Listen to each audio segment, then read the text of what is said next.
নির্ধারিত দামে বিক্রি হচ্ছে না গরুর চামড়া। 2 থেকে 2.5 লাখ টাকা দামের গরুর চামড়ার দাম বলা হচ্ছে 500 থেকে 600 টাকা। মৌসুমী ব্যবসায়ীদের নিয়ন্ত্রণে চলে গেছে বাজার। চামড়া নিয়ে এসে হতাশা প্রকাশ করছেন সবাই। সকাল থেকে রাজধানীর বিভিন্ন স্থান থেকে সংগ্রহ করা চামড়া নিয়ে যাচ্ছেন মৌসুমী ব্যবসায়ীরা। সায়েন্স ল্যাব এলাকার চামড়ার বড় বিক্রিস্থল, সেখানে ন্যায্য দাম নিশ্চিত হচ্ছে না।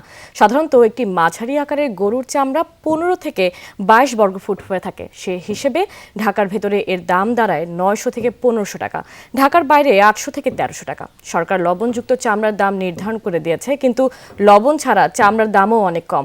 মৌসুমী ব্যবসায়ীরা বলছেন নির্ধারিত দামে চামড়া কেনা সম্ভব না, কারণ লবণ এবং রাসায়নিকের দাম বেশি। মৌসুমী ব্যবসায়ীরা বলছেন বেশি দামে চামড়া কিনে লোকসানের মুখে পড়তে হচ্ছে। সঠিক দাম দিচ্ছে না, দাম নির্ধারণ হলেও তদারকি করছে না কোনো প্রতিষ্ঠান।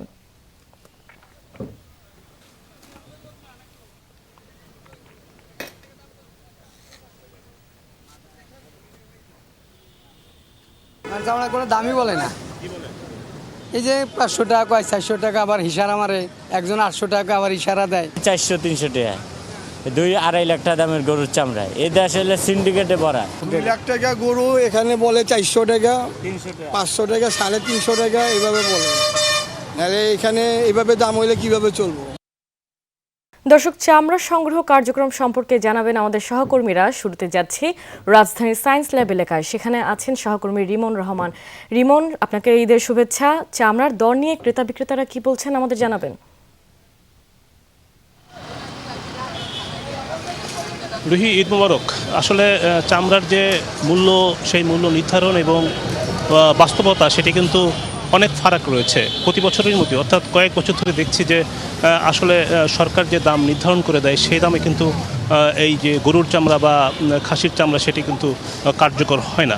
আজকেও সেই একই অবস্থা। সকাল থেকে রাজধানীর বিভিন্ন প্রান্তে এই চামড়া নিয়ে আসা হয়েছে এবং সেই যথারীতি একই অবস্থা, যে প্রকৃত যে দাম, অর্থাৎ সরকার বাণিজ্য মন্ত্রণালয়ের যে নির্ধারিত দাম, সেই দাম পাওয়া যাচ্ছে না। বাণিজ্য মন্ত্রণালয় থেকে প্রতি বর্গফুট গরুর চামড়া ঢাকা শহরের মধ্যে 62 থেকে 67 টাকা নির্ধারণ করে দেওয়া হয়, কিন্তু আমরা দেখেছি যে সেই মূল্য অনুযায়ী কিন্তু প্রতিটি চামড়ার দাম অন্তত পক্ষে সর্বোচ্চ 1300 টাকা হওয়া উচিত, সর্বনিম্ন 1100 টাকা হওয়া উচিত। কিন্তু সেই চামড়াগুলি এখন বিক্রি হচ্ছে 400-500 টাকার মধ্যে। এবং বাকবিতণ্ডা রয়েছে, যারা চামড়া নিয়ে আসছেন এবং যারা কিনছেন, তাদের মধ্যে যুক্তিতর্ক চলছে। বিভিন্নভাবে ব্যাখ্যা দেওয়া হচ্ছে। বলা হচ্ছে লবণযুক্ত চামড়ার দাম নির্ধারণ করে দেওয়া হয়েছে বাণিজ্য মন্ত্রণালয় থেকে, কিন্তু লবণ যদি বাদও দেওয়া হয়, অর্থাৎ একটি চামড়ায় 200 টাকার লবণ যদি দেওয়া হয়, তাহলেও কিন্তু চামড়ার দাম 900 থেকে 1000 টাকার মধ্যে হওয়া উচিত, কিন্তু সেটি হচ্ছে না। তার থেকেও 3 থেকে 400 টাকা কম। আপনি দেখতে পাচ্ছেন যে বিতরণটা চলছে, অর্থাৎ যারা নিয়ে এসেছে সে খুব বলছে যে আসলে একটু দামটা বেশি করে দেওয়ার জন্য, কিন্তু সেই দাম পাওয়া যাচ্ছে না। এখানে যারা আসছেন চামড়া নিয়ে, তাদের মধ্যে একটি হতাশা তৈরি হয়েছে। পাশাপাশি যারা এখানে কিনছেন, তারা বলছেন যে লবণের দাম বেশি এবং কেমিক্যালের দাম বেশি থাকার কারণেই কিন্তু প্রকৃত দাম বা নির্ধারিত দাম কার্যকর করা সম্ভব হচ্ছে না। এখানে মৌসুমী ব্যবসায়ীরা যারা একদিনের জন্য এই ব্যবসাটি করে থাকেন, বিভিন্ন প্রান্ত থেকে চামড়া নিয়ে আসেন, তাদের কাছে আমরা জানতে চেয়েছিলাম যে আসলে তারা কি উচ্চ মূল্য দিয়ে বিভিন্ন জায়গা থেকে চামড়া কিনে আনেন কিনা। তারা বলছেন যে আসলে বিভিন্ন পাড়া মহল্লা থেকে তারা চামড়া একটু বেশি দামে কিনে নিয়ে আসেন, যে সরকার নির্ধারিত দাম কার্যকর হবে এই আশায়, কিন্তু সেই আশা আসলে কার্যকর তাদের হচ্ছে না। আমি একজন ক্রেতার সঙ্গে কথা বলতে চাই। আপনি একটু বলবেন যে চামড়ার দাম আসলে আজকে কম ভাই, আমি আসলে মূলত আমি চামড়ার ডিপার্টমেন্টের এগুলা কিছু বলতে পারবো না। এই কোম্পানি করে বলেন। আচ্ছা, উনি কিছু বলতে চাচ্ছেন না, কিন্তু পাশাপাশি আমরা যদি একটু অন্য কোথাও যাই, তাদের কাছে একটু শুনি যে আসলে চামড়ার প্রকৃত দামটা আসলে নেওয়া হচ্ছে কিনা। এখানে যারা রয়েছেন তাদের মধ্যে থেকে কিন্তু অনেক হতাশার কথা আমরা শুনতে পেয়েছি। চামড়া কত করে কিনছেন? আসলে বিল চামড়া তো কিনে হচ্ছে মাহাজনে, ওনার সাথে যোগাযোগ করলে বলা যাবে। আপনি একটু জানেন কত টাকা কিনা? আমি মাত্র আসছি, আমি শুধু একটা মাল নামাইলাম মাত্র। এখনো রেট আমার ভিতরে, আমি ওই পর্যন্ত এখনো রেট শুনি নাই।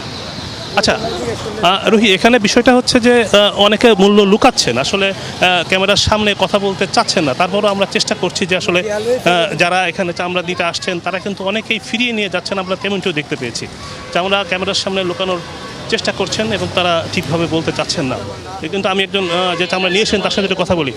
আপনি যে চামড়া নিয়ে এসেছেন, না ওই উনি নিয়ে উনি অনেক লস আমার এই চামড়ায় মনে করেন আপনার যে 1,000 টাকা লস দিলাম চাইছে আমরা গাড়ি ভাড়া নিয়ে 1200 টাকা লস আমারে বলে 400 450 500 টাকা বাইরে জোর করে দিলাম বায়াগো কম কেন? কম কেন এটা উপরওয়ালা জানে কারণ হইলো এখানে সিন্ডিকেট ব্যবসা হয়ে গেল মানুষের উপরে এখন জুলুম হয়ে গেছে যারা কিনতেছে হ্যারো লস যারা বেচতেছে হ্যাগো লস পরিস্থিতি খুবই খারাপ আপনি শুনলেন যে আসলে একজন যে চামড়া নিয়ে এসেছেন তিনি যেটি বললেন যে হতাশার কথা যে আসলে চামড়া যিনি নিয়ে এসেছেন তার আসলে প্রকৃত দাম পাচ্ছেন না, অর্থাৎ চামড়ায় লোকসান দিতে হচ্ছে। রুহি, এখন এই অবস্থা চলছে, এখন আরও সামনে যত বেলা গড়াবে তত চামড়া বিভিন্ন প্রান্ত থেকে আসতে থাকবে। আমরা হয়তো দেখবো যে আসলে চামড়ার প্রকৃত দামটা বা ন্যায্য দামটা নিশ্চিত হয় কিনা। রুহি।